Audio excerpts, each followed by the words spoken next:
There's very little to be said for our present laissez-faire way of designing the way in which we live. We accept the way of life as it comes to us from those who have existed before us. It's just a question of whether or not we see really better ways of living, better ways of governing, better ways of teaching, and so on. And we will see those just as soon as we understand the full import of a science of behavior and a behavioral technology. What is needed is some understanding that we are actually learning important things about human behavior, and then a realization that what we learn in that way cannot help but bear upon our own thinking about the way we live and the changes we propose to make in it.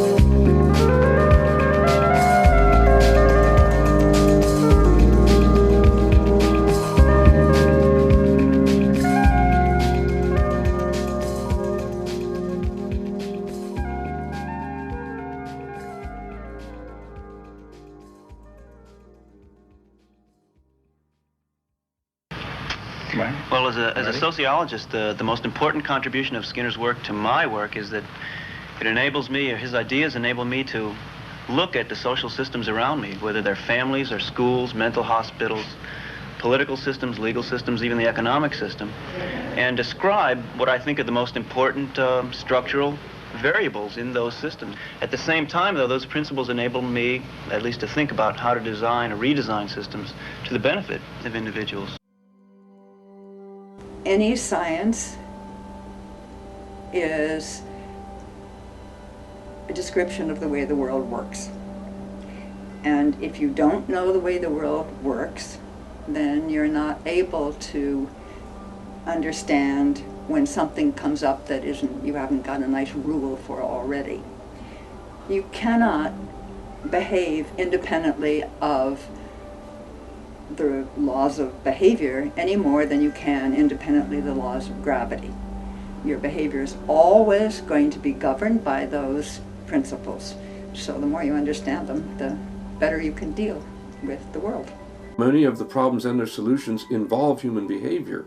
And if we're misunderstanding human behavior, if we're thinking it's caused by independent, spontaneous inner agents inside us that do whatever they want, we may not be able to solve the problems. If we're viewing behavior scientifically as another natural phenomenon, then we have access to some variables. Each person has access to variables that affect them, where they can contribute to the solving of global problems, the building of sustainable societies. Behavior analysis is the science of the contingent relationship, or the science of the understanding of how behavior interacts with the environment, and how the environment influences behavior, and behavior changes because of its interactions with the environment. Well, in a sense, it couldn't be simpler. Behavior is maintained by its consequences. And if that behavior goes up in frequency, that's because the consequences are said to be positively reinforcing. So if you want a child to do a certain behavior, you need to arrange the consequences of that behavior to be ones that are said to be positively reinforcing.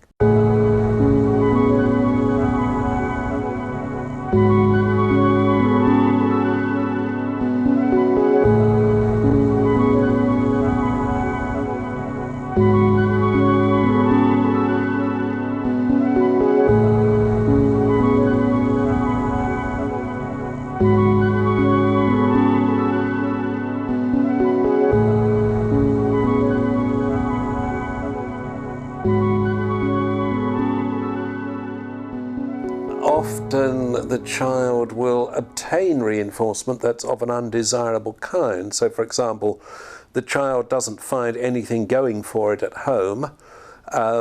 It experiments with drugs or delinquency or some sort of behavior that society would condemn. And it finds that in that situation, the child has found something that is positively reinforcing. For example, the child going off the rails with drug addiction has found not just a drug, but a community of like-minded people who are socially approving, whereas at home the child might have been socially disapproved by his or her parents. And the parents might be mortified to be told that you're actually been reinforcing his or her bad behavior, because it's the last thing they would intentionally set out to do. But by, for example, ignoring the child and not positively reinforcing his desirable or her desirable behaviors, they have created a kind of vacuum which is filled by what society would normally consider undesirable reinforcers. This gang of street kids, delinquents and that. Even that is better than the way things were before. There's a program called the Positive Parenting Program, P, which was developed by Matt Sanders in Australia and is now being implemented in about, last I heard, 23 countries. And what that does is it takes a public health approach to supporting positive parenting. Where we got into these family interventions was when people were bringing their aggressive kids to a psychologist, and we started to do research on how we could help them get their kid to not be so aggressive. But what Matt did was say, okay, maybe we can have a community-wide intervention that reaches parents early on in the development of problems and prevents problems from being developed. So for example, you've got a 3-year-old or 4-year-old and you're having trouble getting them to bed. That could develop into a struggle that gets to be really aggressive and coercive and puts the child on the path to developing a lot of behavior problems. Or maybe a preschool teacher could hand you a tip sheet like the ones that Matt Sanders has created, and you can read that and go, oh, here's what I need to do, and you don't have a problem. You start getting your child to go to sleep at night. And so what Matt has found is that there's a lot that can be done to reach parents with media messages, tip sheets, brief presentations, and you can ramp up to the more detailed stuff. And he's gotten some very nice results in terms of showing that you can reduce child abuse, for example, in entire communities.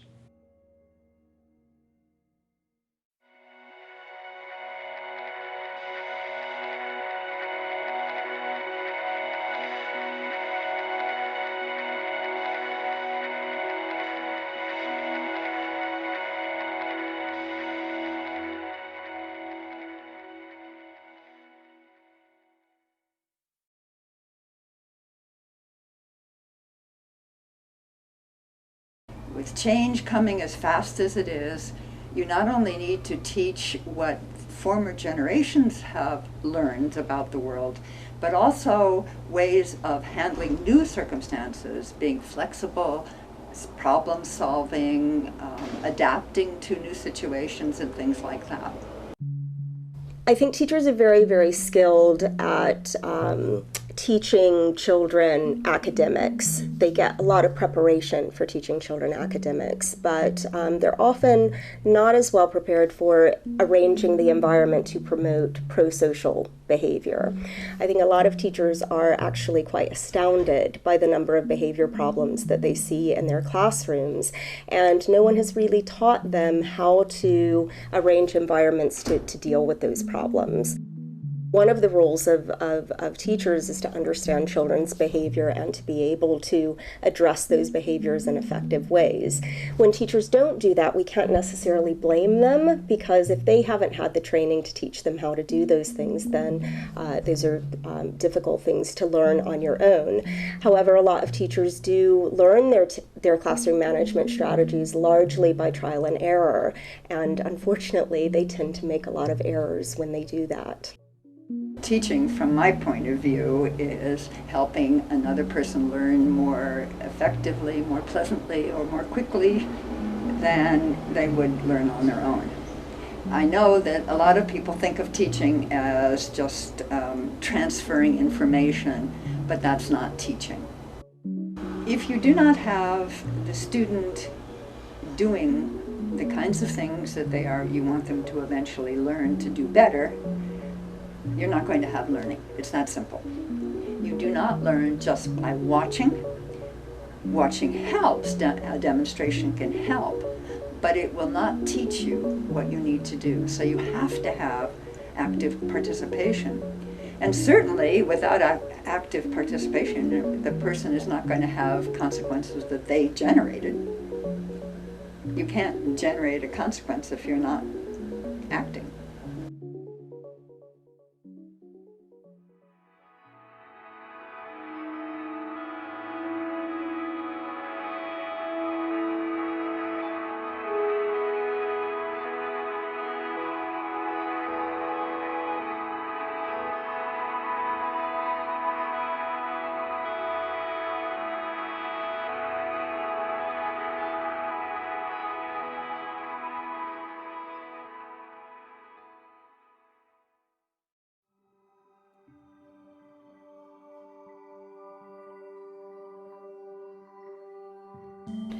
Because a significant number of current environmental problems, and they range widely from water quality to ocean acidification to climate change, a wide range of current environmental problems are due to human behavior patterns.